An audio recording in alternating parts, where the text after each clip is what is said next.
have this great opportunity, as I said at the beginning, of taking advantage of CEOs everywhere saying that their highest priority is the skills agenda.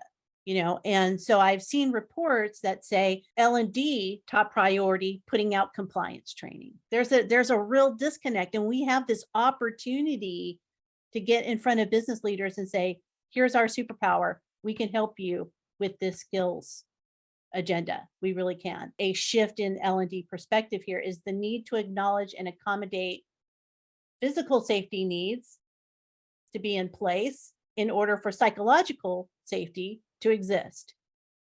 And I think the focus on psychological safety is another great shift that we've seen in recent years. What's your take on that? All of our classes had to go online, and our instructors had to automatically become online instructors during the pandemic. And now when we call them back together, if we're doing training, for example, they don't know how, we've kind of forgotten how to be together in the same space and interact. And so with that comes those psychological safety issues that you have to create. I mean, there was always the concept of creating safety to participate, and it's now even more important because of that. The other thing I want to say is the most effective training I think I've delivered in the last few months, quite honestly, was just a series of drips about our performance appraisals. I never used a drip. That was just something that a faucet did, but drips have become a big thing for us, and they're very effective at the college. So the second part of that, the psychological safety part, I believe, and you guys tell me if I'm wrong, inherently, as L&D professionals, we realize and understand the concept of psychological safety, and we try to incorporate that into our face-to-face classrooms, by having them, understand that this is a safe place for you to learn and a safe place for you to fail, etc. But now I believe that there's been really a dynamic shift in purposeful psychological safety, where we're really paying attention to it. So what are your thoughts? Would you agree or not with that? I do see that people are saying this is super important, but I'm also, like, in larger organizations, I'm seeing like almost like a fight. Like, everybody says it's important, but it feels like there's a lot of push and pull on how we deliver that to our folks. And I think that there's just a lot of ambiguity around what that really means and what an employee means when they say, I want this type of thing from my employer. And so from my role, like, I might think it's one thing, but we're not part of HR. In our org, our learning and development and HR teams sit in very different areas of the organization. And so it just feels like we're running down what we think is going to provide this psychological safety to our folks. But then what we're working on here seems to be in conflict with what HR is working on. And so there just seems to be some ambiguity in general, but yet I think everybody recognizes that it's important. It's what we should be doing for our folks. It's what we want to be doing. We just don't really know how exactly to do it, and to do it cohesively and consistently. We're discovering that there are gaps, right? And there's more work that needs to be made, and maybe there's parts of the business that don't treat it the same way we do. And it's bubbled up, and now it's really something that's like, oh, we could really work on this.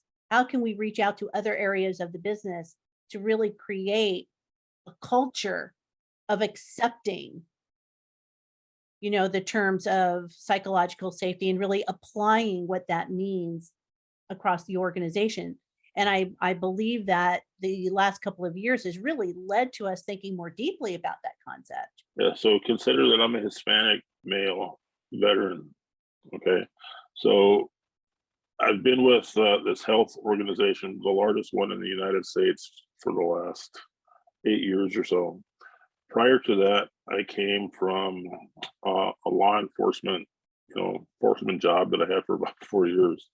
Okay, and then before that, I worked for companies like Intel. Okay, Okay, so Intel's culture, they have this thing that they call disagree and commit. You know, where you can be cordial, you can be, you know, psychologically safe or whatever, but you have to, you get to a point where a decision has to be made, and it may not be something you like. It may be something that you were adamantly against, but the idea being that you have to commit and move, you know, move the project forward at some point. Okay, so that seems to me at odds with psychological safety as I've experienced it. I will tell you that my first 8 hours at my new job with the healthcare company 8 years ago, they were the worst in my entire life. If ever I thought, urbie, you screwed up, except, you know, I would like to use like the F word, okay?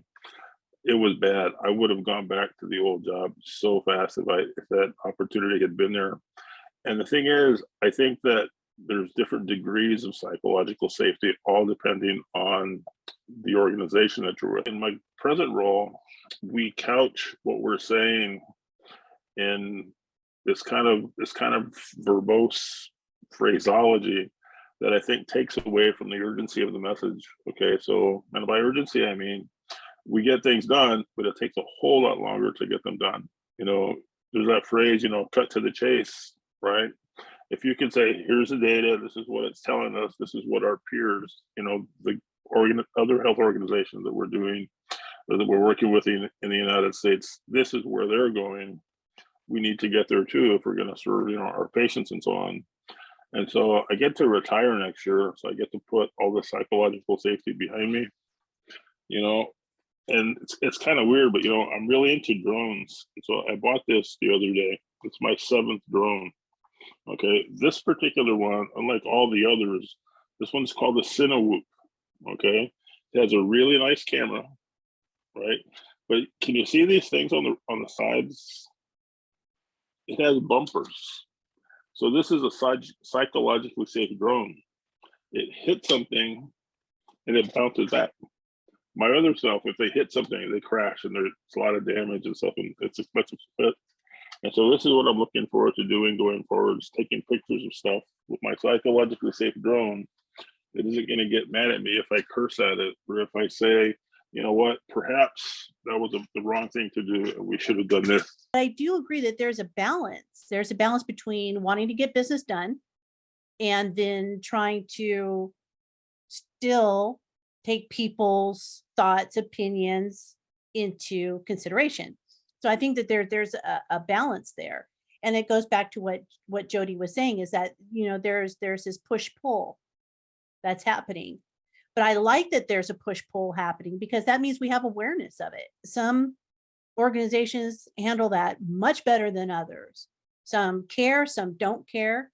You know, so now our role as L&D people is to keep that balance, you know, and to behavior model and show what this means. What does psychological safety mean in your workplace, in your organization, that's going to help get business done, but still respect others.